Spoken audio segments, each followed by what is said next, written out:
Reproductive human body subsystem includes external genitalia, penis and vulva, gamete-producing gonads, testicles and ovaries, oviduct, vagina, semen, sperm, cervix, uterus, fallopian tubes, and ovum. Male reproductive system with scrotum, epididymis, seminal vesicles, prostate, vas deferens, spermatozoa, sperm, penis, urethra, Cowper's gland, androgen, and testosterone.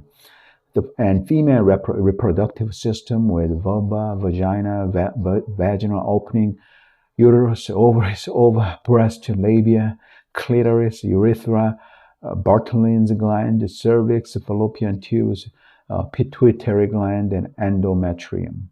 A quick advertisement before I continue on this topic. You can invest in my startup company with as little as $100 for supporting advancing AI, robotics, biotech, and nuclear fusion powered aerospace tech. Visit robocentric.com/investors to invest in my startup. I have a multi-decade commitment to advancing AI, robotics, biotech, and nuclear fusion powered aerospace tech. To learn more about my cause, check out my books, which are available at robocentric.com/check out Amazon, Apple Books, Spotify, and other online audiobook retailers. Now back to the main content. Respiratory human body subsystem includes lungs, hilum, respiratory tract divided into an upper and lower respiratory tract. Upper tract including the nose, nasal cavities, sinuses, pharynx, and the part of the larynx above the vocal folds. Lower tract including the lower part of the larynx, the trachea, bronchi, bronchioles, and the alveoli. Respiratory tree or tracheobronchial tree, which is the branching airways of the lower tract.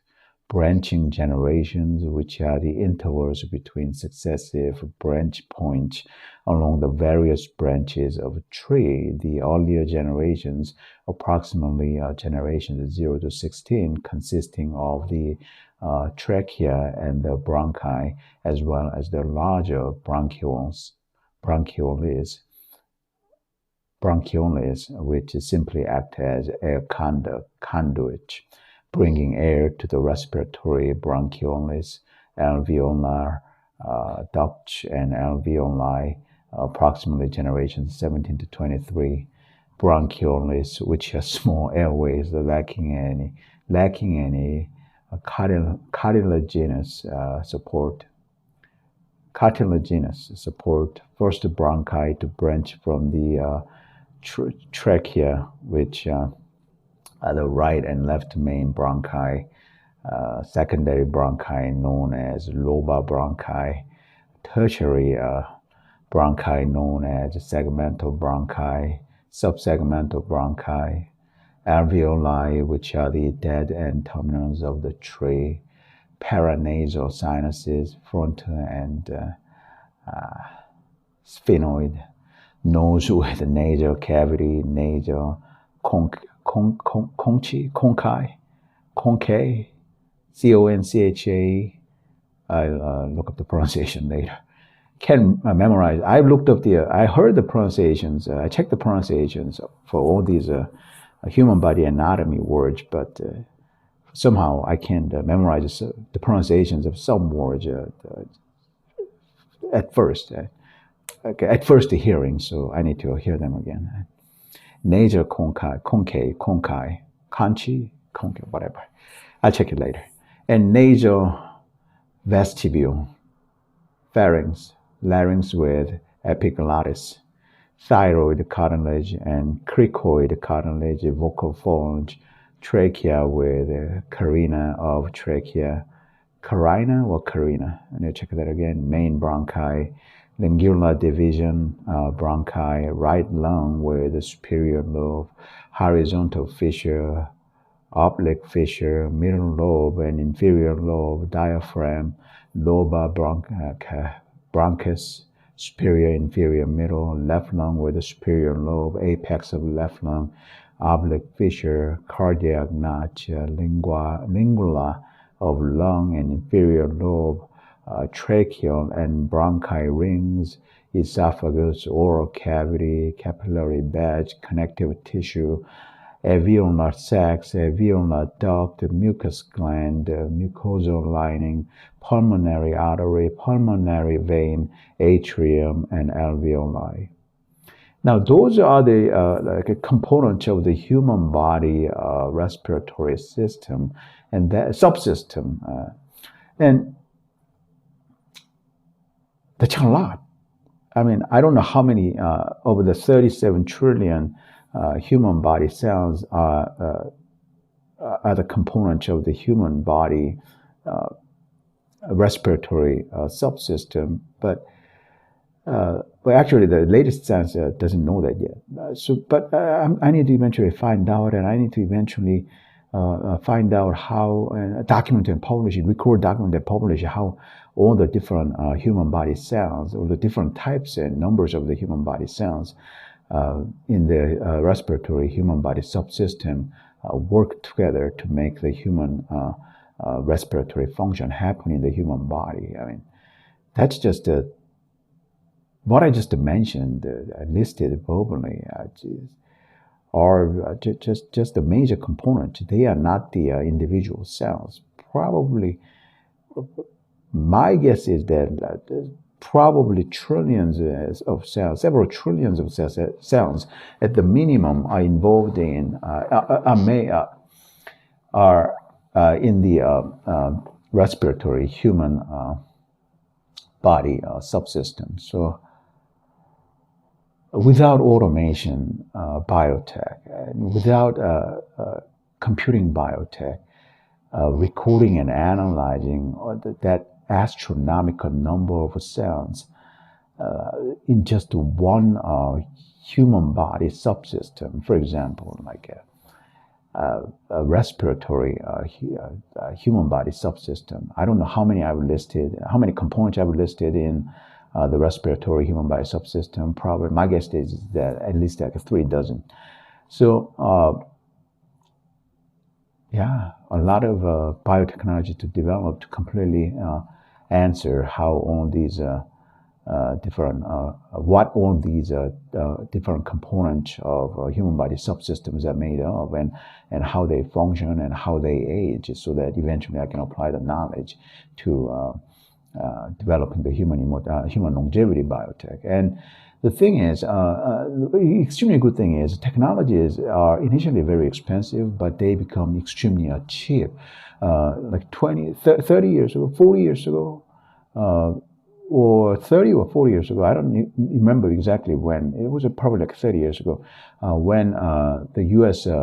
Government funded human genome sequencing project was first done. The cost was like $4 billion to sequence the not entire, but some part of a human genome for the very first time in the entire humanity. Now the cost to sequence a whole human genome is, including a mitochondrial human genome, is less than like $1,000. So even though initially mapping on the 37 trillion human cells in the human body will cost quite a bit. I hope that it doesn't cost like billions of dollars. A corporation, in like my own company's case, probably we can afford like several $1 million, or like 10 or 20 million dollars, or 30 or even $100 million in mapping the details of the human body down to the cellular level and subcellular level, if that cost can be recouped in some sort of productization. It costs like 11 years and over $1 billion to develop and patent and go through the approval process of a blockbuster drug. So like $1 billion is like the scale of the monetary or financial gain in medical biotech. So And there are big pharmaceutical companies can certainly afford that kind of money, given that money spent will be recouped over the duration of the patent on that particular drug. So I hope to find everything in the human body, down to the cellular and subcellular level, and I'll keep working on it, and eventually, if the trend of lowering cost continues, it'll become very financially affordable to map all the different cells in the human body. So. It certainly will not happen overnight. It'll be a multi-decade project, but I'm sure that God will allow humanity to advance science, and especially human body science, and apply that newly gained scientific knowledge to human longevity biotech and other wonderful biotechnological advances. So. But yeah, I'm going to just keep on going. It's exhausting to just list the component of one single human body subsystem, and it's going to be even more exhausting and time-consuming to list all the different cells in all the different components of all the different map and list all the different cells and subcellular components of all the different components of all the different human body subsystems. But it needs to be done, so I'll keep pursuing it, and eventually it'll become extremely cheap to do that. So that's how it always is. So yeah, let's keep on going. Skeletal human body subsystem include endoskeleton, bone with osteoblast, osteoclast, and osteocyte, bone tissue, marrow, endosteum and periosteum, endosteum and periosteum, nerves, blood vessels and cartilage, joint cells, and perichondrium tissue, ligament, tendons, and cytoskeleton. I'm going to keep hearing and practicing saying these human anatomy and biology words. I need to get completely used to pronouncing those words and the meanings of these words. So over time, I'll do that, although I cannot do it overnight. I have a lot of other things to do than just studying bioscience and advancing biotech. All right, you can invest in my startup company with as little as $100 for supporting advancing AI, robotics, biotech, and nuclear fusion powered outer space tech. Visit robocentric.com/investors to invest in my startup. My books on advancing AI, robotics, biotech, and nuclear fusion powered outer space tech are available at robocentric.com/check out Amazon, Apple Books, Spotify, Google Play Store, and other online audiobook retailers. I am Alan Young. I'm an Asian American man who focuses on advancing AI, robotics, human longevity biotech, and nuclear fusion powered outer space tech. Message me or call me anytime on the social media if you'd like to discuss investing in my high-tech startup.